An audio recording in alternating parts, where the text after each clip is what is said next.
That's awesome that you can use it as with the governance functionality and with the DAO.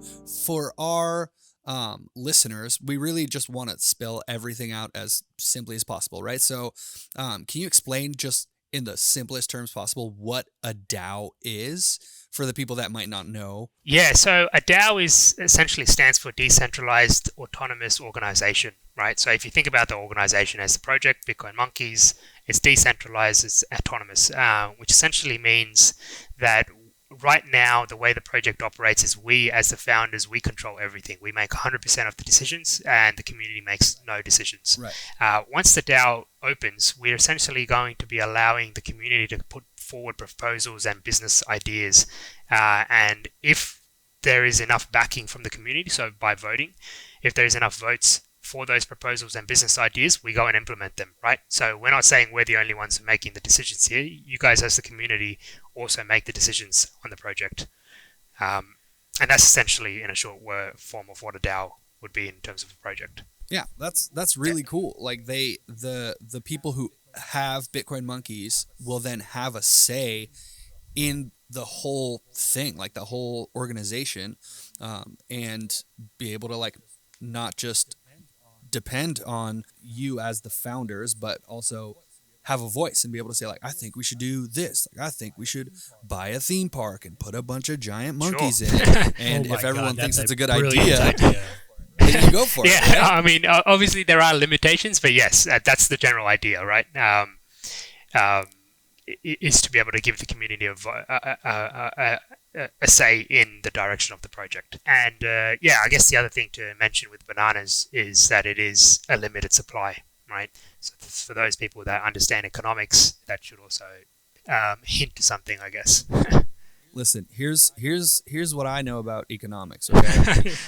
Theme parks are fun, and expensive. I think at least some of them make a lot of money. So just something to think about. I would 100% go to a Bitcoin Monkey theme park. That would be fantastic. Well, no promises, but we'll put it on our list to think about. Yes, I'm gonna go buy. That's all I need. That's all the hope I need. Ravian and I go buy monkeys now, just so we can be a part of this DAO to put that idea out there. Exactly, and that's the power of the DAO essentially.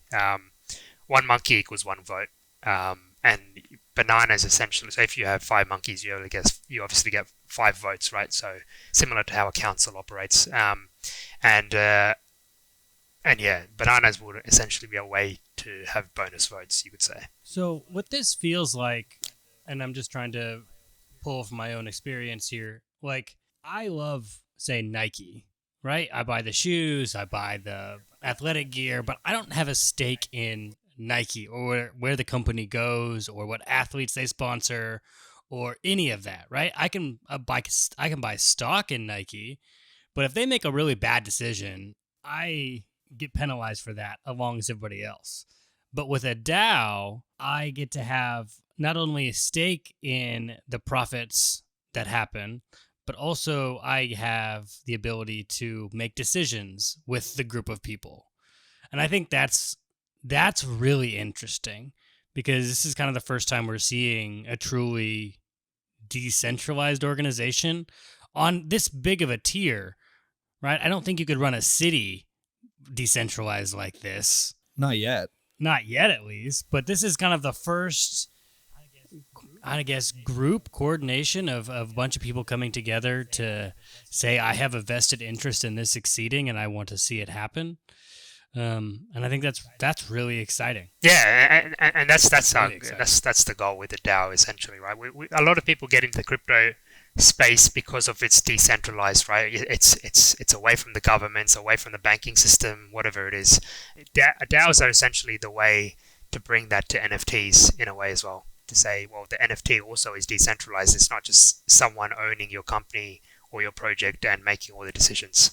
So it's putting the power back into the community. Yeah, it's definitely community oriented. And are you doing this personally because you don't want to be in charge anymore? Like, you want to move on to different projects, so let's just make a DAO and have everyone become stakeholders in this, and then we're free to not be. No, absolutely not. I mean, the DAO is is to, as I said, to give power back to the community. And as Sam said previously as well, community is everything in an NFT project, right? If you've got a strong community, that is the backbone, that is the fundamentals of an NFT project. And all this is doing is just strengthening the community and the power that the community has. At the end of the day, what comes out of the DAO, we still have to drive forward as a project, right? So it's not like we just... Gotcha. Yeah.